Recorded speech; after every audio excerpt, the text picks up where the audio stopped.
বাড়ির মুরব্বীরা আগে একটা সময় যখনই বলতো বংশের বাড়তি চালান লাগবো, তখন হয়তো অনেকেই চিন্তা করতো আরে এটা আবার কেমন কথা। ওই সময়ের মানুষগুলো এতই সরল সোজা ছিল, তারা বুঝতোই না যে বংশের বাড়তি বলতে কি বোঝানো হয়েছে। যতদিনে বুঝতো ঠিক ততদিনে তাদের বংশের বাড়তি মুরগি খাইয়া ফেলতো। এটাই ছিল অতীত জীবন, যেটা বর্তমানের সাথে কোনোভাবেই যায় না। আগেকার মানুষ যেটা বুঝতে বুঝতে 10 বছর কাটাই দিত, বর্তমানের পোলাপাইন সেটা 5 মিনিটে বুঝে ফেলে। এই জন্যই বলা হয় বর্তমানের পোলাপাইন 5 মিনিটে যেসব আকাম কুকাম করে ফেলবে, আগেরকার মুরব্বীরা এইসবগুলো ভাবতেই লাগতো 20 বছর। যার কারণে আগের যুগের মানুষ তাদের পোলাপাইনের প্রেম ভালোবাসা মানে নিতে পারতো না। পালাইয়া গিয়ে বিয়ে করলেও সুখ শান্তিতে জীবনযাপন করতে পারতো। কিন্তু বর্তমানে বাপ মাই মেনে নেয়, কিন্তু ওই সম্পর্কে টিকে থাকে না। বুঝতেই হবে যুগটা অনেক পাল্টাইয়া গেছে।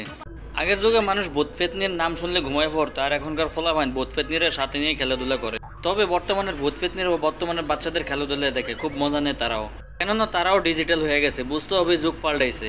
আগের যুগে কোনো এক বাড়িতে লোকজন মারা গেলে সারা এলাকার মানুষ কষ্ট পেত, কিন্তু বর্তমানে যে কফিন ড্যান্স ভাইরাল হয়েছে এটা অনেকেরই অজানা। তারা বলবে আমার বন্ধু যে মারা গেছে আমার কি বলে মরছে, আমি কেন তার নিয়ে কষ্ট পাবো। আগের যুগের মানুষ পুকুর ভরে গিয়ে কাপড় ধুইতে ঘন্টার পর ঘন্টা কাটাই দিত, আর সেই ঘন্টার পর ঘন্টা এখন আর ফলাফান কাটাই নাই। এখন 5 মিনিটের মধ্যে কাপড় চোপড় ধুয়ে ফেলতে পারে। বর্তমানের ফলাফানের এখন আবার কাজ কাম বেশি, তারা সব কাজ শেষ করে হলেও রিলস ভিডিও দেখতে হইব। বাড়িতে মেহমান আসলে মুরগি ধইরা সেই মুরগি রান্না করে খুব কষ্ট করে তারপর রান্না বান্না করতো। আর বর্তমানে তা কি করে দেখুন, ছোট ছোট চকলেট বোমা মুরগিরে খাওয়াই দিব, কিছুক্ষণ পরে মুরগি এমনিতেই কাইট হয়ে যাব, মুরগি ফুরে এমনিতেই গ্রিল হয়ে যাব। দেখুন লোকটি পানিতে পড়ে গিয়েছিল এবং তাকে বাঁচানোর জন্য উদ্ধার কর্মীরা এসেছিল।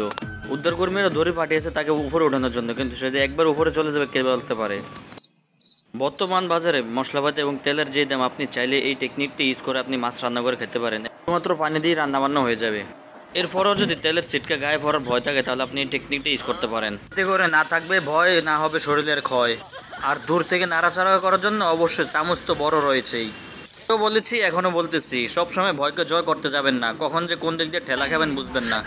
এবার ডিম দুটো আরাম থাকলেই হলো। কারো হাতে যখন কাজ থাকে না তখন সে আকাম করবেই। দেখুন না গ্লাসটা দিয়ে টাক্কুর মাথায় এমনিতে জ্বালাই দিতেছে। প্রথমত বুঝতে পারে নাই, কিন্তু টাক্কু যখনই বুঝতে পারছে এই রে ভাই, এই যুগের ফলাফান যে কি ধরনের টেকনিক নিয়ে চলতেছে আপনি কল্পনাও করতে পারবেন না। যদিও তাদের কাছে এর সাথে বড় বড় যে ডেঞ্জারাস ভাবে গাড়ি চালানো কোনো ব্যাপারই না, তারপরে বলবো সাবধান। যদি সাবধান না হন তাহলে অবশ্যই এভাবে হারিয়ে যেতে হবে। তবে এটা বলবো সাবধানতার সাথে কাজ করলে কোনো কাজে আপনি বৃথা যাবে না। এরকম ভাবে নুডলস দিয়েও গোসল করতে হবে না। আসলে এখানে সব দোষটাই হাঁসের বাচ্চার, মানুষটা কিন্তু কোনো দোষ ছিল না। হাঁসটি যখনই বুদ্ধি করে নুডলসগুলো ফেলে দিল, অন্যান্য হাঁসগুলো সব দল বেঁধে চলে আসতেছে নুডলস খাওয়ার জন্য। এই জন্য বাংলাদেশে মিছিল শেষে সিঙ্গারা খাওয়ার মতো অবস্থা।